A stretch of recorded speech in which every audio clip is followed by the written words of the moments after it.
whites also did not have those shops anymore, and the shops got taken over by Koreans, then the Koreans immediately became the object of violence from the black community. And so there was this idea within this violent community that they should take back the shops. And the way to do that is to burn them and then rebuild them from their own community. And this was specifically a strategy by the Crips and the Bloods, who had come together and who played a very specific, important role in these riots. While you could say 70 or 80% of the rioting was this kind of free-form looting and fighting and vandalism, there was a percentage that was actually steered, that was actually planned, that was actually thought about. And it's completely impossible to prove this in a court of law, but there is a consensus that this part was the part that was structured by the gangs. Ice Cube made a very famous and very controversial rap about the Koreans, a very racist rap about that he as a black, well, it's racist and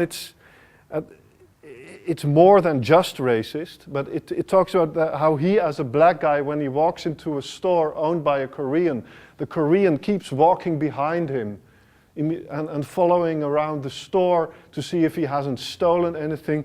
And then the song talks about that one day he will get back at these silly Koreans for who does this Korean think he is?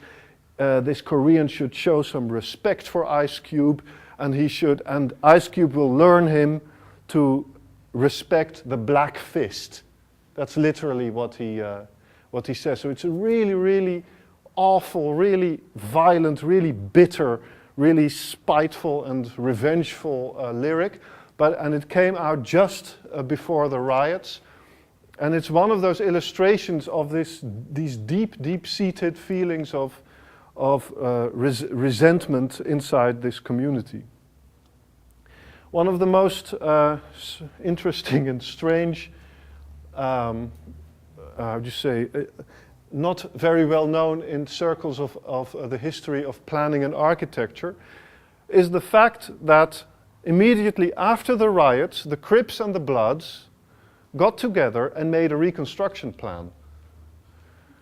They got together with planners and community leaders and lawyers and economists, and they said, we are the Crips and the Bloods, and we have made peace, and we are community leaders, and we have made a reconstruction plan. So in a way, it kind of follows from their strategy to say, day one, we burn them out, day two, we rebuild. So this plan also talks about making, investing in the community so that the community can build new shops and new facilities. But it also talks about repairing the roads, about planting trees, planting bushes, about making new schools, etc. It's a very comprehensive, typical kind of progressive, community-based, bottom-up type of planning in that sense. And the interesting thing is they had much more support for their plan than this big reconstruction czar, Peter Ueberroth, with all his billions of federal and business money ever had. So in a way, this plan had the possibility of being much more successful, but somehow, for some people, it was a little bit too far to let the Crips and the Bloods be in charge of the reconstruction of LA. One of the most ironic facts is the fact that the Crips and the Bloods thought that it was very important also to have a good law enforcement program, because there has to be law and order on the streets. We can't have people stealing or shooting. But what you can see here, it's an interesting phenomenon that you can absolutely compare with, for example, how in the time of the Troubles, as they say, in Northern Ireland, that the IRA did not just fight the Republicans, but the IRA also dealt out a kind of popular justice on the street. The IRA also made sure that when people, when one of the fathers went to jail, the IRA took care of the families. So you can see that these kind of insurgent, violent, some nowadays we would say terrorist groups, as the IRA or Hamas, Hezbollah, these type of groups, that they also they do not just play a role of violence, but they embed themselves in a community by also taking care of the community and being a kind of alternative police force, an alternative welfare. They even create a kind of alternative welfare state. The Hamas and Hezbollah, they invest enormous amounts of money in schools, in public programs, etc. So in a way, you could see that this culture of gang violence, even while it was fueled by drugs and crack cocaine and smuggled guns, etc., that they also became a kind of alternative state within the state. And that the riots somehow for just opened up a small window that nearly gave them the possibility to even become nearly accepted in that society, or in the broader political spectrum. Now, we go back, way back to the late 60s, early 70s. Because we have to try and also talk a little bit about architecture. I know it's boring, but I'm sorry. I'm paid to do this, so I promised that I would somehow relate it to architecture. One of the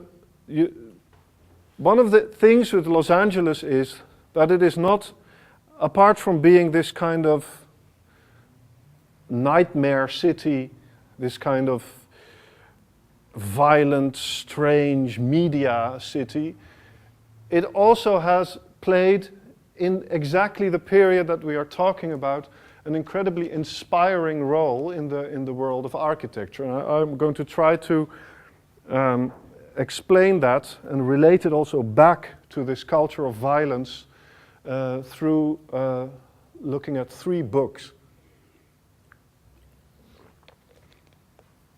As I said, the city of Los Angeles is one of my favorite places in the world, and it already was my favorite place in the world before I had even gone there because of this book. This book is, it was written in the late 60s, early 70s by Rayner Banham, the only architectural historian whose name you should remember. Rayner Banham was a British guy with a beard who rode a bike, smoked a pipe. He was educated first as an aircraft engineer, and then he decided to study Renaissance art. And you could say that in the kind of combination of these 2 things, out of that was born the Rayner Banham, the architectural historian that we all know. And he wrote this book in about Los Angeles at a time when Los Angeles was seen to be the absolute negative endpoint for any kind of urban development. He wrote Los Angeles in the 50s and 60s was seen as everything that a city should never ever become. And then he went there, he taught there, and then he recognized in Los Angeles everything that he wanted the city to become. He discovered a city that somehow everything was different in this city. Nothing was right. Nothing was the way that cities should be. Nothing was normal. And not only that, but this city also therefore produced an architecture out of its completely strange conditions, an architecture that was of the future, an architecture that was completely different, that was completely other, but that was prophetic, because he saw in Los Angeles a kind of urban and landscape and economic and cultural conditions that he was convinced were the future conditions of cities in the world. And he wrote this book, and it's called The Architecture of Four Ecologies, because he describes Los Angeles as a kind of layering of four, or a kind of meeting in one place of four completely different and completely typical ecologies that each have produced a typical kind of urban life and a typical kind of architectural form. Here he is. By the way, this book was also the reason for Rainer Banham to make, in 1971, the year the book also came out, a documentary that you can see entirely online, it's on YouTube, called Rainer Banham Loves Los Angeles. A BBC documentary that is one of the best things that you can ever see about this city. And it's a really funny, hilarious, but also inspiring movie. This is Los Angeles, how it grew from a tiny little pueblo on the Los Angeles River in the middle of the 19th century. And then after 40 years, it became this kind of spotting of the map, 160,000 people. And then in the first quarter of the 20th century, it absolutely exploded. But it didn't explode in the way that, for example, a Detroit or a Chicago or even a Rotterdam exploded, that it explodes vertically, and it kind of all comes together. It's a kind of distributed explosion. A whole landscape gets filled at the same time. Thereby, and because it doesn't all come together, like in Manhattan or even in Detroit, it never becomes this kind of melting pot. It never creates a new integral condition.